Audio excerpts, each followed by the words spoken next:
everyone, I really hope you all are doing great. Today we will be discussing federal features of the constitution. बहुत ही important question है ये.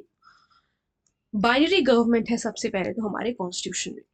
Binary government का मतलब है dual government policy, जहां पर आपका सेंट्रल गवर्नमेंट भी वर्क करता है और आपका स्टेट गवर्नमेंट भी वर्क करता है, operating in a parliamentary democracy. The union government works at the centre, जो ये हमारा यूनियन गवर्नमेंट है वो हमारे सेंटर पर वर्क करती है, and the state governments operate at regional level. While the central government implement laws made by the parliament, state government have the autonomy to make laws and policies tailored to their specific needs and circumstances. जहां पर जो central government है वो laws implement करती है जो कि parliament के द्वारा बनाए गए हैं, वहीं पर जो स्टेट गवर्नमेंट है वो अपने स्टेट के लिए जो है लॉज बना सकती है, जो भी उनके स्पेसिफिक नीड्स हैं, जो सर्कमस्टांसेस हैं उसके हिसाब से. ठीक, जैसे आपका फॉर एग्जाम्पल आपका जो आईपीसी या बीएनएस है वो आपका सेंट्रल लॉ है.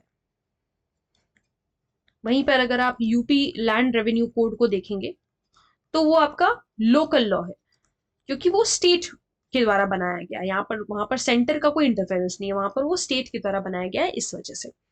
ठीक है. फिर डिविजन ऑफ पावर्स है. The seventh schedule of the constitution delineates the powers, यानी कि वो पावर देता है, and responsibilities of the central government and the state government through the following comprehensive 3 list. 3 list दे रखी हैं आपके 7th schedule के कॉन्स्टिट्यूशन में, जाकर के देखिएगा. Union list, state list and concurrent list. Union list में 7th schedule में कुछ लिस्ट ऑफ सब्जेक्ट हैं जिसपे सिर्फ और सिर्फ सेंटर ही आपका लॉ बना सकता है.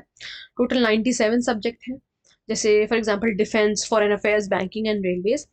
और स्टेट लिस्ट में कुछ ऐसे लिस्ट दे रखी है जिसपे सिर्फ और सिर्फ स्टेट ही अपने जो है उसके हिसाब से, अपने सर्कमस्टांसेस के हिसाब से, अपनी नीड्स के हिसाब से वो बना सकते हैं.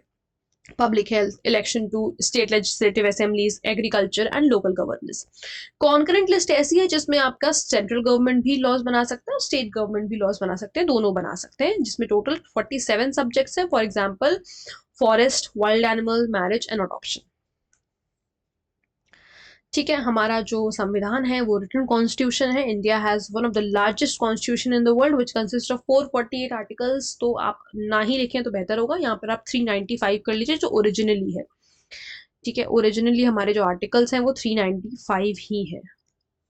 ठीक है. 25 parts and 12 schedules. The constitution must be written without vagueness to clearly establish a distinction between the states and central powers. Constitution को इस वजह से लिखना जरूरी है ताकि कुछ भी चीजें वेग ना रह जाए, मतलब ऐसा कुछ भी ना हो जो अनक्लियर हो, जो समझ में ना आए. इससे क्या हो रहा है, कॉन्स्टिट्यूशन अगर रिटन है तो इससे ये आप अच्छी तरीके से डिफरेंस कर पा रहे हो स्टेट के और सेंटर के पावर में. ठीक. फिर जो हमारा 4th पॉइंट है वो है बाई कैमरल लेजिस्लेशन का. इंडिया में लेजिस्लेचर जो है वो बाई कैमरल है, यानी कि लोकसभा है और राज्यसभा है, 2 हाउसेस हैं. The upper house of the parliament जिसको हम राज्यसभा कहते हैं, और लोअर हाउस जिसे हम लोकसभा कहते हैं, जहां पे represent the people in which represent the people in general. ठीक.